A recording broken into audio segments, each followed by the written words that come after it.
Dialogando con el padre en Raúl Sánchez. Bueno, el día domingo 24 de mayo del año 2020 vamos a celebrar la ascensión del Señor. Vamos a compartir en este instante la primera lectura que se va a proclamar en la liturgia de la palabra de la misa del día domingo. Dice así: en mi primer libro, querido Teófilo, hablé de todo lo que Jesús comenzó a hacer y enseñar. Al final del libro, Jesús daba instrucciones mediante el Espíritu a los apóstoles que había elegido y era llevado al cielo. De hecho, se presentó a ellos después de su pasión y le dio numerosas pruebas de que vivía. Durante 40 días se dejó ver por ellos y les habló del reino de Dios. En una ocasión en que estaba reunido con ellos, les dijo que no se alejaran de Jerusalén y que esperaran lo que el Padre había prometido. Ya les hablé al respecto, les dijo: Juan bautizó con agua, pero ustedes serán bautizados en el Espíritu Santo dentro de pocos días. Los que estaban presentes les preguntaron: Señor, ¿es ahora cuando vas a restablecer el reino de Israel? Les respondió: no les corresponde a ustedes conocer los tiempos y las etapas que solamente el Padre tenía autoridad para decidir. Pero recibirán la fuerza del Espíritu Santo cuando venga sobre ustedes y serán mis testigos en Jerusalén, en toda Judea, en Samaria y hasta los extremos de la tierra. Dicho esto, Jesús fue arrebatado ante sus ojos y una nube lo ocultó de su vista. Ellos seguían mirando fijamente al cielo mientras se alejaba. Pero de repente vieron a su lado a dos hombres vestidos de blanco, que les dijeron: amigos Galileos, ¿qué hacen ahí mirando al cielo?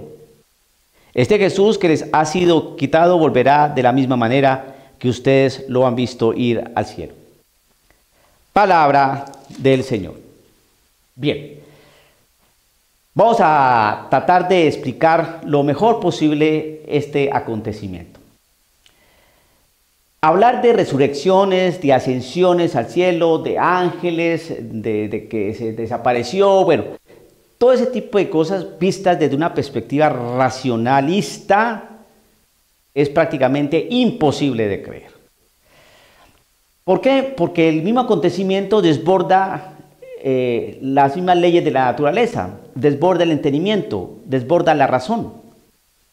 Hombres que ascienden, ángeles que aparecen, nubes que cubren, todo ese tipo de cosas vistas desde una perspectiva racionalista pues son imposibles de explicar. Entonces más bien hay que explicar las cosas de una manera más bien que se puedan entender, que tengan lógica y que hagan posible que se crea el dato.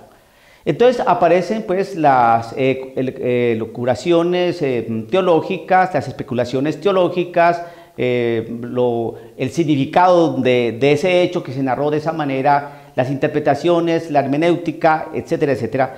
Pero aquí nosotros, utilizando una buena hermenéutica y utilizando el sentido común, entonces vamos a tener que explicar que este hecho de la ascensión del Señor fue histórico. Vamos a mirar. Para aquellos que no sepan, la Sagrada Escritura está narrada desde una perspectiva intersubjetiva y una perspectiva objetiva. Voy a explicar esto. Desde una perspectiva intersubjetiva, ¿qué significa?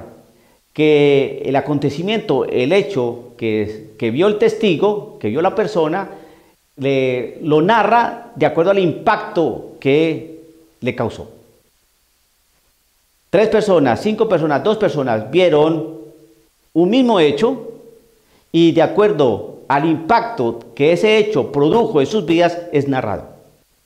Entonces va a haber algunas variantes o va a ser distinto en su apreciación. Pero una cosa es cierta, que el hecho va a estar allí. Entonces la Biblia presenta ese tipo de narración, una narración intersubjetiva, y por eso se habla de nubes, y por eso se habla de fuegos, y por eso se habla de ángeles, ¿no? Entonces, de acuerdo al impacto que produjo el hecho al testigo, el testigo lo narra. Narración intersubjetiva. Cómo ese hecho impactó mi vida, impactó la vida del testigo y se narra. Pero también la Sagrada Escritura presenta la narración objetiva. Es decir, que el acontecimiento, el hecho visto por varios testigos, ¿no? Y es narrado de igual manera. Es decir, que esos hechos presentados de esa manera, o vistos de esa manera, o narrados de esa manera, presentan mayor credibilidad. Porque ya no es a uno, a dos, a tres, ¿no? O a cinco que les impacta un hecho, sino que todos lo han visto y fue así. Porque si no es así, entonces ¿para qué los testimonios? Entonces vamos con esta pequeña introducción a explicar lo que nos narra aquí este libro de los Hechos de los Apóstoles. El libro de los Hechos de los Apóstoles se le indilga, ¿no?, como autor a Lucas, al evangelista Lucas. Y aquí Lucas, en el libro de los Hechos de los Apóstoles, más o menos emplea la misma manera que empleó en su evangelio en su capítulo primero, versículo primero, ¿no? Una pequeña introducción. Y entonces mire cómo Lucas inicia el libro de los Hechos de los Apóstoles. En mi primer libro, querido Teófilo, también en el evangelio de Lucas, en la introducción, nombra a Teófilo, ¿no? Hablé de todo lo que Jesús comenzó a hacer y enseñar. Lucas era una persona que era muy metódico, muy analítico, y tenía un orden para escribir las cosas. De hecho, su evangelio es bastante ordenado. Al final del libro, Jesús daba instrucciones mediante el Espíritu a los apóstoles que había elegido y era llevado al cielo. Eso más o menos es un resumen, ¿no?, de lo que va a seguir. Él es bastante ordenado. Entonces, vamos a mirar qué es lo que sigue. Dio un resumen a Teófilo. Empieza y dice lo siguiente. Eso está en el libro de los Hechos de los Apóstoles, capítulo primero, verso primero al 11. Aquí voy ya al verso tercero. El verso primero y el verso segundo habla sobre como el resumen, el compendio de lo que viene ahora, del verso 3 al verso 11. De hecho, se presentó a ellos después de su pasión y les dio sus numerosas pruebas de que vivía. Aquí pues vemos un dato claro, que no es imaginación, que no es especulación, que no es una fábula, no está narrado de una manera para que podamos creer, no, sino es un hecho concreto, que después de su resurrección dio pruebas varias veces, no, numerosas oportunidades de que vivía. Y eso que estamos leyendo aquí, pues es de los Hechos de los Apóstoles, pero usted va a los Evangelios y vemos cómo Jesús se presentó varias veces a los discípulos y mostrando que estaba vivo. Desayunó con ellos, se apareció en medio de ellos, atravesó las paredes, les mostró las llagas, les mostró el costado, dialogó, compartió, dio diversas maneras, dio numerosas pruebas de que estaba vivo. Y eso durante 40 días. Sigue diciendo el texto. Y se dejó ver por ellos y les habló del reino de Dios. Eso es cierto. Cada vez que aparecía, les hablaba, ¿no?, que iba a subir a su Padre, que iba a enviar el Santo Espíritu, que les iba a encomendar algo, que iban a recibir el Espíritu Santo. Eso lo dicen los Evangelios. Y aquí Lucas lo está recordando. En una ocasión en que estaba reunido con ellos, les digo que no se alejaran de Jerusalén y que esperaran lo que el Padre había prometido. ¿Y qué era lo que el Padre les había prometido? El Espíritu Santo. Sigue diciendo aquí el texto. Ya les hablé al respecto, les dijo. Juan bautizó con agua, pero ustedes serán bautizados en el Espíritu Santo dentro de pocos días. Eso sucedió. ¿De qué Espíritu está hablando y de qué pocos días? Pues está hablando de Pentecostés. Y fíjense que son acontecimientos, narraciones que se están diciendo antes de que se suscite el hecho concreto. No salgan de aquí de Jerusalén, espérense, ustedes van a recibir un bautizo, del Espíritu Santo. ¿Cuándo pasó eso? Pentecostés. Se suscitó el hecho. Los que estaban presentes le preguntaron, Señor, ¿es ahora cuando vas a restablecer el reino de Israel? Muchos todavía no habían entendido la cuestión.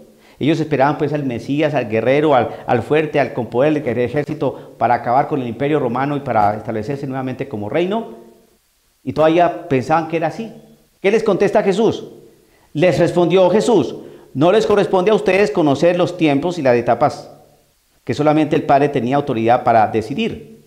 Pero recibirán la fuerza del Espíritu Santo cuando venga sobre ustedes. ¿La recibieron? Sí, es lo que llama el tiempo de Pentecostés, el momento de Pentecostés. Y serán mis testigos en Jerusalén, en toda Judea, en Samaria y hasta los extremos de la tierra. ¿Se cumplió eso? Sí. ¿Por qué? Porque cuando llegó Pentecostés, recibieron la fuerza del Espíritu Santo, estuvieron predicando en Jerusalén, en Judea, ¿no?, en Samaria y hasta los confines de la tierra. ¿Por qué? Porque nosotros somos cristianos. ¿Recibimos ese mensaje? Sí. ¿Todo eso empezó por allá en Jerusalén? Sí. ¿Nosotros estamos en Jerusalén? No. ¿Cómo nos llegó el mensaje? Porque se cumplió esto, que serán testigos hasta los confines de la tierra. ¿Y cómo se da ese testimonio? Pues vamos a mirar. ¿Y cómo se da ese testimonio, padre, si los apóstoles se murieron? Pero resulta que existe algo que se llama tradición y algo que se llama sucesión. Tradición viene de tradere. Tradere significa entregar. ¿Qué es lo que se entrega? Un dato, un depósito de fe, una fe. Ese depósito de fe, ese dato, esa fe, el tradere, la dio Jesús a los apóstoles. Pero los apóstoles se fueron muriendo, pero se fueron transmitiendo ese dato a través de la sucesión, por imposición de manos. Entonces fueron transmitiendo un dato de fe, fueron transmitiendo un testimonio a sus sucesores, que es lo que nosotros conocemos hoy. Y por eso, todo eso que empezó en Jerusalén, que pasó a Judea, a Samaria y hasta los confines de la tierra, ese tradere, eso que se transmitió, se dio a través de la sucesión. Por eso nosotros tenemos fe por unos testimonios de personas que recibieron el dato de Cristo Jesús, que recibieron un depósito de fe y que ha sido custodiado precisamente por esos apóstoles y que fueron transmitiendo esos apóstoles a sus sucesores, transmitiendo ese depósito de fe, y por eso nosotros tenemos fe. ¿Se cumplió lo que está diciendo aquí el libro de los Hechos de los Apóstoles? Claro que sí. Recibirán el Espíritu Santo y serán mis testigos en Jerusalén, en toda Judea, en Samaria y hasta los extremos de la tierra. Son poquísimos los lugares donde no se conoce el cristianismo, pero poquísimos. Ya la mayoría de personas conocen algo de Cristo Jesús. Y ya con esta tecnología que existe, pues aún más es más fácil el conocimiento. Lo que sí es bien claro es que se ha venido cumpliendo la Escritura. Vamos entonces a hacer un pequeño resumen por ahora. Lucas escribe en el libro de los Hechos de los Apóstoles un dato muy ordenado. Les habla de una resurrección, ¿no? Se cumplió. Les habla de que esa resurrección fue vista, ¿no? Fue testificada o testimoniada por unos testigos, por unos discípulos que lo vieron, porque Jesucristo se les apareció en numerosas oportunidades y les mostró que estaba vivo. Llega Jesús y les dice que no se vayan de Jerusalén, que ahí van a recibir un bautismo, ¿no? El bautismo en el Espíritu, ¿no? Y ahí es lo que pasa, que es lo que se llama Pentecostés, y que una vez que han recibido ese Espíritu, entonces van a ser testigos, ¿no?, de Él, o en Jerusalén, en Judea, en Samaria y hasta los confines de la tierra. ¿Se ha venido cumpliendo eso? Sí, se ha venido cumpliendo eso. Jesús resucita, se aparece, le da el Espíritu Santo, ilumina la iglesia en Pentecostés, y estas personas son testigos hasta los confines de la tierra, porque cuando se dijo eso, nosotros no conocíamos el cristianismo, no conocíamos a Cristo Jesús, no conocíamos los evangelios, no sabíamos nada de la fe. Hoy sí lo sabemos, sí. ¿Por qué? Porque se ha cumplido esto que el Señor les había dicho a los discípulos.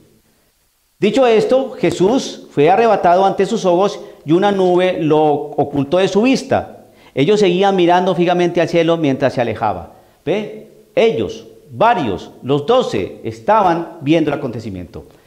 No es una narración intersubjetiva, sino es una narración objetiva que nos muestra un hecho claro, concreto, de unos testigos que vieron el acontecimiento. Entonces, siendo claros y utilizando la lógica, no utilizando los criterios racionalistas, sino vemos aquí una lógica narrativa, una lógica que es histórica, una lógica que se puede expresar, la realidad histórica de unos acontecimientos que son comprobables. ¿Hubo muerte? Sí. ¿Hubo resurrección? Sí. ¿Hubo Pentecostés? Sí. ¿Hubo Espíritu Santo que sostiene la iglesia? Sí. ¿Hubo evangelización, Jerusalén, Judea, Samaria y los confines de la tierra? Sí. ¿Eso hubo? Sí. Pues ascensión también hubo. ¿Por qué? Porque quedaron mirando hacia el cielo. ¿Cómo es posible esto? Entonces, aparece el siguiente dato. Pero de repente vieron a su lado a dos hombres vestidos de blanco, que les dijeron: amigos galileos, ¿qué hacen ahí mirando al cielo? Porque mire, aquí hay personas otras personas, hombres vestidos de blanco, que dicen que son ángeles, ¿no? Vieron a estos 12 hombres mirando hacia el cielo. Este Jesús que les ha sido quitado volverá de la misma manera que ustedes lo han visto ir al cielo. Es decir, ¿cómo lo han visto ir al cielo? Lo han visto ir al cielo. Pues de la misma manera va a bajar de allá, en su segunda venida. Entonces, cuando contemplamos y analizamos toda esta realidad, ¿no?, de estos acontecimientos, vemos que sí es cierto. Ahora bien, Jesucristo ascendió a los cielos. ¿Y qué pasó después? Vino lo que les había prometido, vino el Espíritu Santo. Ok. Y después de que vino el Espíritu Santo, ¿qué pasó? Se llenaron de valentía, de fuerza, y empezaron a predicar y a ser testigos de la presencia y la acción de Cristo Jesús por todos los confines de la tierra. ¿Se ha cumplido eso? Sí. Es que se puede corroborar el dato. ¿Por qué? Porque usted es cristiano. O sea que sí se cumplió. Son testigos. Y ese testimonio se va ratificando a través de una tradición y una sucesión que nos reporta unos datos de unos primeros testigos que ha transmitido ese testimonio a otros. La ascensión del Señor. Y para que hubiera Espíritu Santo, hubiera el otro Paráclito, pues se cumplió lo que el Señor les había dicho. Tengo que subir para que venga el otro defensor, el otro santificador, el otro Paráclito. Y yo estaré con ustedes hasta el fin del mundo. Han pasado 2000 años de historia del cristianismo y seguimos hablando de Cristo Jesús, seguimos celebrando la Eucaristía, seguimos celebrando los sacramentos, nos siguen persiguiendo como se perseguían a la iglesia primitiva, nos siguen ridiculizando como ridiculizaban a la iglesia primitiva, y seguimos dando guerra y batalla, porque esto es una lucha, porque el Señor Jesucristo nos dice que nosotros somos soldados de Cristo, somos soldados de Él. La ascensión del Señor. Tuvo que haber ascensión del Señor para vivir toda esta realidad del Espíritu Santo que en pocos días también vamos a celebrar, la fiesta de Pentecostés. Dialogando con el Padre Raúl Sánchez.